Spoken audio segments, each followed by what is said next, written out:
ഫവസെ ഒരുപാട് തരത്തിലുള്ള cyber bullying കാര്യങ്ങളൊക്കെ നമ്മൾ കണ്ടിട്ടുണ്ട്. പക്ഷേ ഇപ്പോൾ ഉയർന്നു വരുന്ന ഇപ്പോൾ സ്ത്രീകൾക്ക് ഒരു പരിധിയിലപ്പുറത്തേക്ക് ഇപ്പോൾ ലീഗിൻ്റെ ആദ്യത്തെ MLA ആണ് ഈ പറയുന്ന വനിതാ MLA ആണ് ഫാത്തിമ തെഹ്ലിയ എന്ന് പറയുന്ന യുവതി.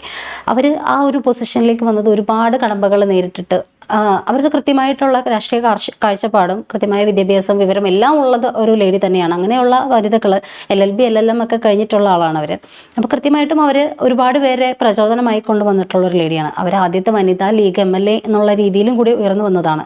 അപ്പോൾ അവരുടെ പ്രവർത്തനങ്ങളോടുള്ള അല്ലെങ്കിൽ രാഷ്ട്രീയത്തോടുള്ള വൈരാഗ്യം അല്ലെങ്കിൽ എതിർപ്പുകളൊക്കെ പ്രകടിപ്പിക്കുന്നതിന് വിഷയമല്ല. പക്ഷെ അവരിപ്പോൾ സൈബർ മീഡിയ അറ്റാക്ക് ചെയ്തുകൊണ്ടിരിക്കുന്ന ഒരു വിഷയം എന്ന് വെച്ചാൽ അവർ കഴിഞ്ഞ ദിവസം ഒരു കാറ് പുതിയത് വാങ്ങിയതിൻ്റെ കാര്യത്തിൽ മാധ്യമപ്രവർത്തകർ അങ്ങോട്ട് കോലും കൊണ്ട് ചെല്ലുന്നത് കൊണ്ടാണ് പറയുന്നത്. അവരിങ്ങനെ ചോദിക്കുമ്പോൾ പറയുന്നുണ്ട് ഇങ്ങനെ സ്പീക്കർ തെരഞ്ഞെടുപ്പിലാണ് അങ്ങോട്ട് പോകേണ്ട ആവശ്യമുണ്ട്, അത് കഴിഞ്ഞിട്ടാണ് പേരാമ്പ്രയിലേക്ക് പോകുന്ന കാര്യങ്ങളൊക്കെ പറയുന്ന കൂട്ടത്തിൽ കാറ് പുതിയതാണോ ചോദിക്കുമ്പോൾ അവർ പറയണ്ട അതെ ഞാൻ തന്നെ അധ്വാനിച്ച് വാങ്ങിയതാണ്, ഒരു 25 ലക്ഷത്തോളം വിലയുള്ളൊരു കാറ്, അത് ഞാൻ എൻ്റെ അധ്വാനത്തിൽ നിന്ന് വാങ്ങിയതാണ് എന്ന് ആ പെണ്ണ് പറയുമ്പോൾ അല്ലെങ്കിൽ ആ പെൺകുട്ടി പറയുമ്പോൾ അത് അത്രയും അഭിമാനത്തോടെയാണ് പറയുന്നത്.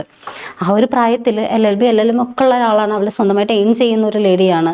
അപ്പോൾ അവർ 25 ലക്ഷത്തിൻ്റെ ഒരു കാറ് വാങ്ങി എന്ന് പറയുന്നതിന് ഓക്കെ അത് പ്രൗഡ് മൊമെൻ്റ് ആണ് അവരുടെ. അതുകൊണ്ടാണ് അവർ അത്ര സന്തോഷത്തോടു കൂടി അത് പറയുന്നത് ഞാൻ തന്നെ അധ്വാനിച്ച് വാങ്ങിയതാണ്. പക്ഷെ അതിനടിയിൽ വരുന്ന സൈബർ ബുള്ളിങ് കമൻറ്റുകളെന്ന് വെച്ചാൽ നമുക്ക് കേട്ട് നിൽക്കാൻ പറ്റാത്ത കാര്യങ്ങളാണ്.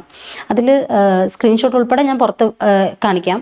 അത്തരത്തിലൊരാൾ പറഞ്ഞിരിക്കുന്ന കാര്യം, ഈ 25 ലക്ഷത്തിൻ്റെ കാറ് വക്കീൽ പണി എടുത്ത് അധ്വാനിച്ച് വാങ്ങിയത് അത് എന്ത് തരം 25 ലക്ഷം ഉണ്ടാക്കാനുള്ള എന്ത് തരം അധ്വാനമാണ് എന്നുള്ള രീതിയിൽ ചോദിച്ചിരിക്കണം. പക്ഷെ അത് ഭയങ്കര മോശമായിട്ടുള്ളൊരു ആംഗിളിലാണ് ചോദിക്കുന്നത്. ആ അധ്വാനം ഏതാണ് ചേച്ചി എന്നുള്ള രീതിയിൽ.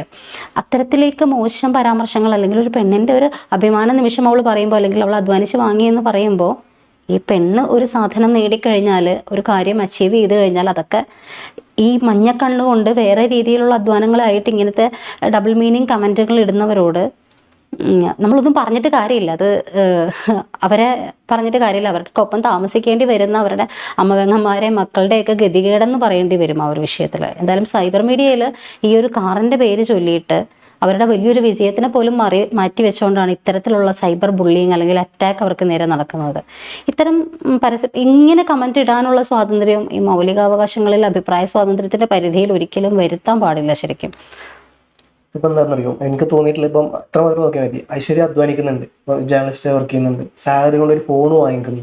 അത് ഐശ്വര്യക്ക് പ്രൗഡ് മൊമെന്റ് ആണ്. കാരണം നിങ്ങൾ അധ്വാനിച്ച് നിങ്ങൾ വിയർപ്പിന്റെ ഭാഗമായിട്ട് നിങ്ങൾ പുറത്തു പോയി റിപ്പോർട്ട് ചെയ്ത് ആൾക്കാരോട് സംസാരിച്ച് നിങ്ങൾ കണ്ടന്റ് റൈറ്റ് ചെയ്ത് നിങ്ങൾ റിസർച്ച് ചെയ്ത് ഡീപ്പ് റിസർച്ച് ചെയ്ത് നിങ്ങൾ ഉണ്ടാക്കുന്ന കണ്ടന്റ് നിങ്ങൾ പറയുന്നു, സംസാരിക്കുന്നു, നിങ്ങളെ വോയിസ് നിങ്ങൾ എഡിറ്റ് ചെയ്യുന്നു, നിങ്ങൾ സ്ക്രിപ്റ്റ് ചെയ്യുന്നു. അപ്പം നിങ്ങൾ അധ്വാനത്തിന്റെ ഭാഗമായിട്ട് നിങ്ങൾക്ക് കിട്ടുന്ന സാലറിയിൽ നിങ്ങൾ എന്ത് വാങ്ങിക്കണം നിങ്ങൾ തീരുമാനിക്കും. അപ്പം എന്നെ പോലെ ഒരു വ്യക്തി വന്നിട്ട് അത്തരത്തിലുള്ള ഡബിൾ മീനിങ് കാര്യം പറയുമ്പോൾ ഒന്ന് അതിന്റെ സംസ്കാരം എത്ര ഉള്ളൂ എന്നുള്ളത് ഒന്നാമത്തെ കാര്യം.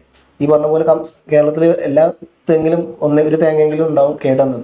ഇത്തരത്തിൽ കേരളത്തിൽ ഇഷ്ടംപോലെ ആൾക്കാരുണ്ട്. അത് ആ രീതിയിൽ കണ്ടാൽ മതി. രണ്ട് ഫാത്തിമ തെഹ്ലിയ പോലത്തെ വ്യക്തി ആരാണെന്നുള്ളത് നമ്മൾ നോക്കുകയാണെന്നുണ്ടെങ്കിൽ ലീഗിൽ എക്കാലത്തും വലിയ പ്രശ്നമായിരുന്നു സ്ത്രീകൾക്കുള്ള സീറ്റ് കൊടുക്കലുമായി ബന്ധപ്പെട്ട്.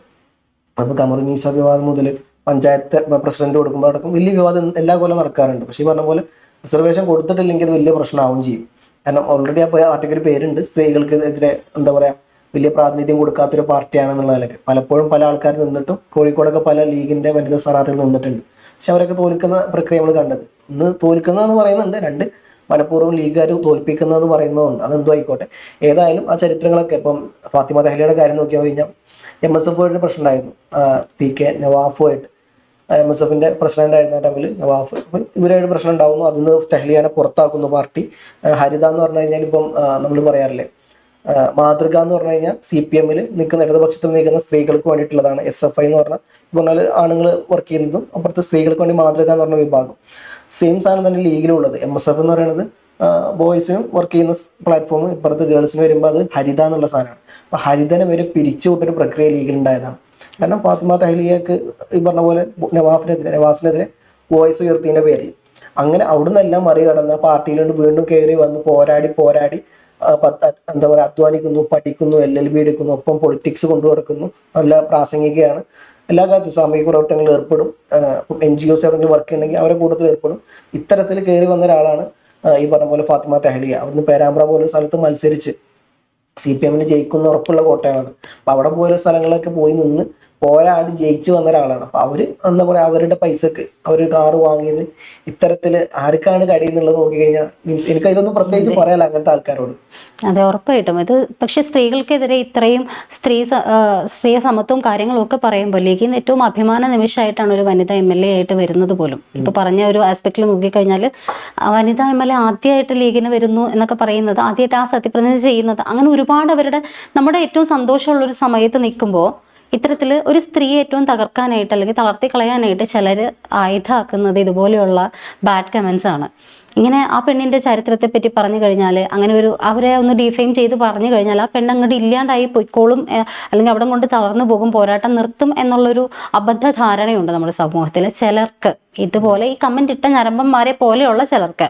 പക്ഷേ അത്തരത്തിൽ അവന്മാർ വിചാരിച്ചാൽ തളർന്നു പോകുന്ന ഒരു പെണ്ണല്ല ഫാത്തിമ തഹ്ലിയ എന്നുള്ളത് ഇത്രയും നാളത്തെ ഒരു പരിചയം കൊണ്ട്, അല്ലെങ്കിൽ ആ ഒരു തഹ്ലിയയുടെ കണ്ട് പരിചയം കൊണ്ടിട്ട് നമുക്ക് മനസ്സിലാകും. അവരുടെ ഒരു രാഷ്ട്രീയ ജീവിതം തന്നെ എടുത്ത് നോക്കിയാൽ നമുക്ക് മനസ്സിലാകും അവർ ഏത് രീതിയിലുള്ള ഒരു ലേഡിയാണെന്നുള്ളത്. കൃത്യമായിട്ടും പ്രസംഗങ്ങളാണെങ്കിലും കൃത്യമായിട്ടുള്ള ഒരു വിഷനോട് കൂടി രാഷ്ട്രീയത്തിലേക്ക് വന്ന ഒരാളാണ്. രാഷ്ട്രീയത്തിൽ കൃത്യമായ കാഴ്ചപ്പാടുള്ള ഒരാൾ. ഇപ്പൊ ഞാനും ഈ പറഞ്ഞ പോലെ ഞാൻ എന്റെ രാഷ്ട്രീയം തുടങ്ങുന്നത് ഈ പറഞ്ഞ പാർട്ടിയിലൂടെയാണ്. ഞാനും പിച്ച് വെച്ച് തുടങ്ങുന്നത് രാഷ്ട്രീയത്തിൽ. പിന്നീട് പല പല പാർട്ടി മീൻസ് പാർട്ടി മാറല്ല, ഒരു പ്രൊഫഷണൽ രീതിയിൽ പൊളിറ്റിക്കൽ സ്ട്രാറ്റജിസ്റ്റ് ആയിട്ട് പല പാർട്ടികളിലൂടെയും വർക്ക് ചെയ്തിട്ടുണ്ട്.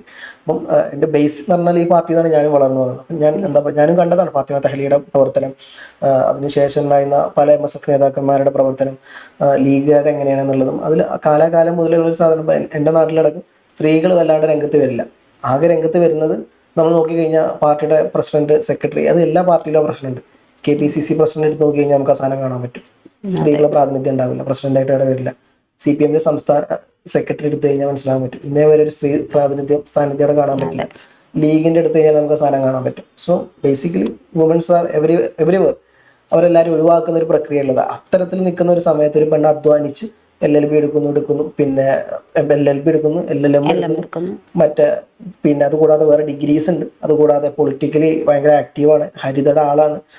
ഒരു പാർട്ടി മുമ്പോട്ട് നയിക്കുന്നു, ഇലക്ഷനിൽ നിൽക്കുന്നു, മത്സരിക്കുന്നു, ജയിക്കുന്നു. അവരുടെ പൈസ കൊണ്ട് അവർ കാറ് വാങ്ങിക്കുന്നു. ഇത് എന്താ പറയാ, ഒരു മൊമെന്റ് എന്നുള്ളതിനപ്പുറം മീൻസ് ഒരു കേരളീയത്തിൽ എന്നുള്ള നിലയ്ക്ക് നമുക്ക് എല്ലാവർക്കും അഭിമാനം കൊള്ളാവുന്ന ഒരു സന്ദർഭം കൂടിയാണ്. കാരണം പ്രത്യേകിച്ച് സ്ത്രീകൾക്ക് അവർക്കൊരു റോൾ മോഡലാണോ അത്.